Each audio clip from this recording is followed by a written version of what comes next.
परसों रात जब पूरा देश सो रहा था तब ईरान ने कतर की रास लफान इंडस्ट्रियल सिटी पर सबसे बड़ा हमला किया है, जो दुनिया का सबसे बड़ा LNG प्लांट है। उस पर मिसाइल अटैक किया गया है। LNG मतलब लिक्विफाइड नेचुरल गैस, जिसे 14 साल में बनाया गया था। ये वही जगह है जहाँ से पूरी दुनिया को गैस सप्लाई होती है। अब इस प्लांट पर मिसाइल अटैक होना मतलब पूरी दुनिया में गैस सप्लाई कम हो जाएगी और ऑटोमेटिकली गैस के रेट बढ़ जाएंगे। सबसे ज्यादा असर इसका भारत पर होगा, क्योंकि भारत सबसे ज्यादा गैस कतर से लेता है। करीब 47% गैस भारत में कतर से ही आती है। पूरी दुनिया पर इसका असर पड़ने वाला है। ईरान जो अभी तक इंतकाम की आग में जल रहा था, उसने ये दिखा दिया है कि गुस्से में वो कितना ज्यादा खतरनाक हो सकता है। ईरान ने अब इस युद्ध को 10 गुना ज्यादा खींच दिया है। लेकिन सवाल ये है कि क्या ये थर्ड वर्ल्ड वॉर की शुरुआत होने के संकेत हैं? और अगर यह शुरू भी हो जाए तो आप इससे कैसे बचेंगे? आइए जानते हैं। सोचिए, अगर आपके शहर पर न्यूक्लियर अटैक हो जाए तो आप क्या करेंगे? बस एक पल और सब कुछ खत्म। आपका घर, माँ बाप, पत्नी, आपके बच्चे सब एक सेकंड में राख बन सकते हैं। लेकिन सवाल है, क्या बाकी आप कुछ कर सकते थे अपने परिवार को बचाने के लिए? जवाब है, कर सकते थे। अगर आप अभी से तैयार हैं, ये पूरी जानकारी जिंदगी और मौत की दूरी को तय करेगी। क्योंकि न्यूक्लियर अटैक में सिर्फ धमाका नहीं मारता, असली तबाही शुरू होती है धमाके के बाद,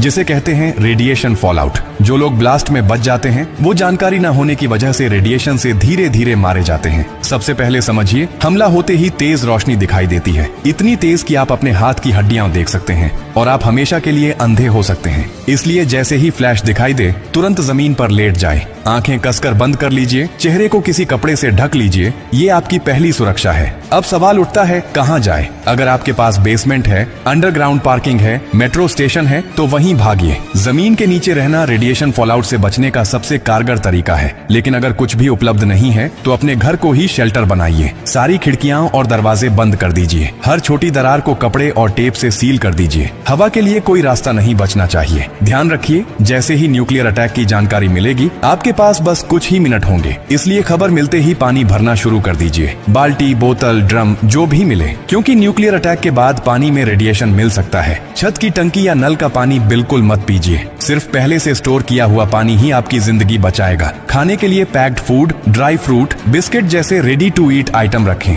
ऐसा खाना जो बिना पकाए खाया जा सके और लंबे समय तक सुरक्षित रहे। अगर आप बाहर थे और रेडिएशन के संपर्क में आ गए तो घर आते ही कपड़े उतारकर एक पॉलीथीन में सील करके रख दीजिए और खुद को स्टोर किए हुए पानी से अच्छी तरह धोइए। ध्यान रहे, नल या टंकी का पानी इस्तेमाल नहीं करना है। न्यूक्लियर अटैक के बाद पहले 24 घंटे सबसे ज्यादा खतरनाक होते हैं। इन 24 घंटों में बाहर जाना मतलब मौत को न्योता देना है। कम से कम 72 घंटे अपने शेल्टर से बाहर ना निकलें। अगर सरकार से निर्देश मिले तो उन्हें जरूर मानें। अगर कोई सूचना न मिले तो भी 3 दिन तक घर से बाहर नहीं निकलना है। ये 3 दिन आपकी जिंदगी और मौत तय करेंगे। और एक बात